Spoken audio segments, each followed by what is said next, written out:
Ang katapusan sa kalibutan, mga igsoon, matud pa sa unang pagbasa, hapit na gyud moabot. Og unsa may katapusang timailhan nga ang Ginoo mutapos na sa kalibutan, kay mangabot na kuno ang mga kaaway ni Kristo. O kinsa man gyud tinuod nga kaaway ni Kristo, kanang mubiya sa pundok ni Kristo. Kana bang ang mga magtotoo karon mosalikway nas Ginoo ikasunod adlaw? Pasabot, wa na gyud motuos Ginoo, kay ang magtotoo mismo mao na may mubiya sa pagtuo. Okay lang nang wap amotuo ni Kristo. Kana bang wala pa gid ni tuo ni Kristo ba? Kay ang atong tawgon tawag dato nila mga pagano, nya ang atong misyon nga ato silang sangyawan ni Kristo. Ang tinuod yung kaaway, kana yung nituo siya karon nya inig kaugma mo deny ni Kristo. Lingay mong tupad ina wa pag yung ka makasuway o sa likway ni Kristo. Nawa ka kasuway.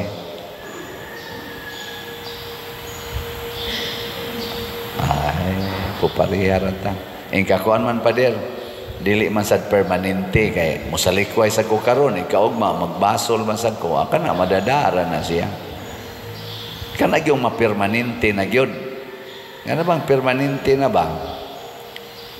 Nya unsa may permanente? Kana bang dunatay sala nga ato nagyong ipaglalaban, atong dipinsahan, atong panalipdan. Nya masuko gyud ta kun hinganlan ang atong sala. Mao na nay gitawag og mahimo natang kaaway ni Kristo, kay ang sala man mo iyang kaaway. Gilaing lingi sa imong tupad ina dili ka masuko og nganlag bakakon. Ina kano na di ka masuko nganlan kag bakakon. Oy, kanang pagpamakak lang daan ato ginang batasan, unya nganlan tag bakakon masuko ato man ang batasan. Bekin sa ninyo din hibi sugod atong January 1, 2024 hangtod karon wa gyud ka pamakak ta sa kamot. Sige. Oh, unya nganlan kag bakakon masuko nga ato mo nang batasan. Naong pa lang nimo namakak na kadaghanan nato, namakak na kana ding imong kiskisan, imong kilay nya badlisan, haron ingnong baga kag kilay nya badlis na lang di pamakak ba na, di ba? Kana ding imong buhok giuban na nya imo pag yung kuluran aron mo itom, pamakak mangyapon na. Ginagmay pa lang tingali. Kana ding lalaki ka unya magpakababay gyud imong aksyon, magkiay-kiay sad ka, pamakak gyapon.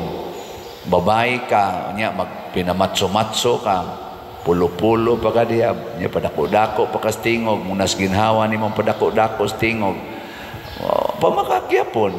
Nya pare mag-inulitaw, asa man na?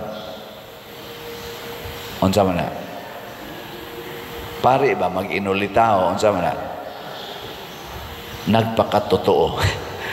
Okay, ulitaw magimi. Unsa man day minyo day mi. Ang kuyaw ko ng pare naa nay gimintin nga iyang adtuon, mura na sa siyag minyo. Kana mao nay tinuod nga pamakaks pare. Doon na nay gimintin nga mga anak, doon na nay gimintin nga mga kabit, adi ba na kabit uyab, nya isipon yang murag asawa, kana pamakak. Mao na ang pagpuyo sa kamatuoran. Mao nay atong number 1 nga ipaglalaban. Matud pa ni San Juan, nasayod na mo sa kamatuoran, puy ang kamatuoran. Tanan nga klases kamatuoran atong puy-an.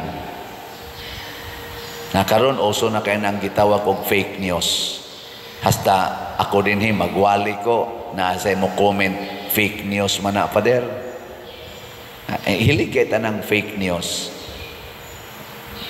Nga naman, tungod sa social media, dali kita makahimog mga fake news.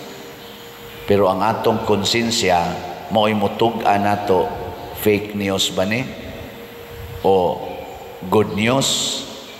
Or tinuod nga balita?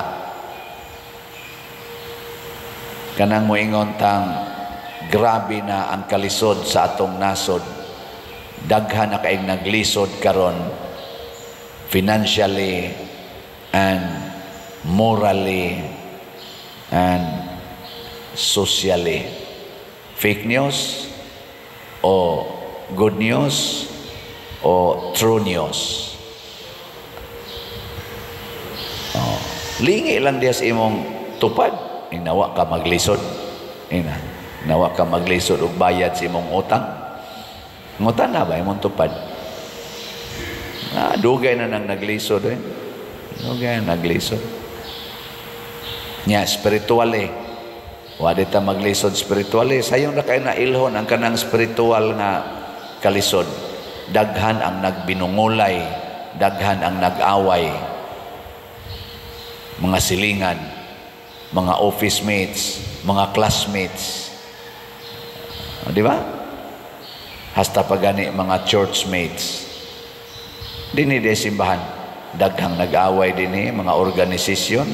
Kasagaran ra ba mahitabo ang away inig humag celebrate sa pista.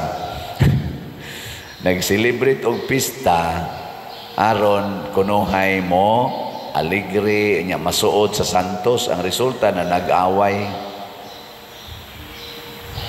Nag-celebrate og mga activities sama anang sa mga batanon, World Youth Day, aron kunuhay ma-strengthen ang ilang relasyon. Inighuman sa World Youth Day, nag-away, nangundang pang-uban, na faksyon na hinuon. Nag-celebrate og reunion ang mga classmate, mga kabatchmate sa high school. Pag humag reunion, nag-away na hinuon ang mga organizers pagyod. Duha na noon kabuk ilang reunions ig sunod tuig. Reunion A, reunion B. Nag-away na. Tungod na spiritual crisis. O kung sa may hinungdan, wa mo ilas kamatuoran. O kung sa may kamatuoran, tungod ang kamatuoran di ay why nabuhat bisan unsa nga dili pinaagi sa pulong o kining maong pulong sa Dios na himong tao nga mao si Hesus. Nga kun dili na ta maminaw sa pulong sa Dios, wa na ta dihas kamatuoran. Daghan kay nato mo claim nga dili ang kalibutan dili binuhat sa Ginoo. Why Ginoo? This is simply nature's creation. Nature. Mao na. Why Ginoo? Natural gina. Mao ginay nature. Ato ra gina inong nature. O sige. Imo sad na. Nature. Lingay mong tupad na mutuo jud ka nga naay Ginoo. Mutuo gyud. Nya moingon gani siya, mura biasad kog nagduda. Kay naapay Ginoo, nya ang Ginoo buutan. Ang Ginoo mahigugmaon. Ngano man sige man kog ampo niya nga mawa taning akong sakit, wa man jud ko maayo nga nagtinarong man ta ko. Nagsige man kog ampo nga maarang-arang unta kong kahimtang, naputos naman ang utang, 40 namang utang daghana. Nagsigi kog ampo og paningkamot sa paghigugma sa ako mga silingan, sigihan man ko nilaglibak. Daoto naman hinuon ko. Nagsigi kog pailo baning akong bana nga porting bisyusuha, kulataho naman hinuon ko. Ug naa pag Ginoo, nganong iya maning gitugot nga siya unta God of love, God of justice, God of truth, God of kindness. Di ba? Almighty, nothing is impossible with Him. Ngano mura mag-imposible na ni akong naagian? Ana, Sakto ba? Nganog na apay Ginoo nganong wa pa man gini mahurot og kahalin atong slot. Nga purti na man ginakong luhod-luhod ani sige kog ampo ni San Vicente Ferrer nga daghan untang mamalit natapos na malang tuig wa man gyapon hurot. Ug naap lagi Ginoo. May na ba? Na karon may nang masayod ta. Tan-awa si Kristo na tao sa pasungan nitubo nga kabus kaayo wa gani ka eskwela. Pero ni claim siya nga anak yung kus Ginoo. Ako ang Dios nga nagpakatao. Ako ang manluluwas nga gikan sa Amahan. Nanaog ko gikan sa langit padong dinhi. Ako ang gihisgutan nga pinaagi kanako nahimo ang tanan, pero ang gipuy-an payag-payag ra didto gipanganak sa balay sa mga hayop. Wa ka eskwela, wa gani hapit kaon, 40 ka adlaw, 40 ka gabi, wa mo kaon. Unya gilansang sa krus, wa manaog sa krus, namatay, gilubong pagyod. Unsa man na? Unsa man na siya? Hoy, unsa ba na ba? Timaan ba na nga naay Diyos? Tubag. Kusga. Ato maging ang gibutang daluyo, naagi na sentro sa tong altar, gilansang sa cross. Timaan na nga naay Diyos. Hinay kay timaan. Nakaroon kay mao man ka na timaan. Mao man ka na ang Dios nga nagpakatao ni tuo man ka na sundo na nato. Ato nang sundon. O kinsa tong mosunod ana makasinati nga naa gid ay Dios. Si San Lorenzo Ruiz ningon siya bisan pag tagaan kog 1,000 ka kinabuhi balik-baliko na kog halad niining paagiha magpa-torture siya og 1,000 times nga naman 14 nindutas iyang gibati sa dihang gitorture siya nga na-feel niya nga nahiusa siya sa Dios nga gipatay sa cross. Ang tanang mga martyrs lipay kay sila nagpasalamat sa Ginoo sa dihang gitorture na sila. Ginoo, salamat niining great opportunity nga nakaambit mis imong kasakit sa cross. Pasabot di mga igsoon kining tinuod nga Dios dinhis kalibutan nibuntog sa kasakit pinaagis pagpasakit, nibuntog sa kamatayon pinaagi sa pagpakamatay. Kay ang tinuod nga manluluwas muadto gina siya sa lugar diin tua ang luwasonon. Nya kitang tanan nangamatay man ta sa sala ni adto sad siya sa kamatayon. Para gud anang naima tabunan dito sa ilawom sa yuta anang mga landslide. Unsa may buhaton sa mga rescuers, maglantaw ras layo, gawas diha, di anami, gawas diha, mo ana day. Unsa may buhaton sa mga rescuers? Musud ngadto sa ilawom sa yuta. Morisgo og naa day tao diha nga naanod na moingon ka, ngari, tabuk ngari, amo kang dawaton. Unsa may buhatos mga rescuers? Moambak sa tubig. Sige, lingya imong tupad. Ing naandam na kang moambak aron imo kong luwason. Ing na kuno, naandam ka moambak.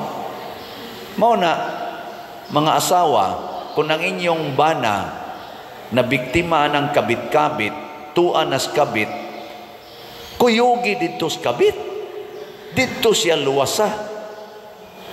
Kung ang imong bana manamparos na nimo tungod anang iyang kaanimal, kusog na kay mangulata, pagpakulata aron diha niya ng iyang pagkahingulata, anha nimo siya luwason.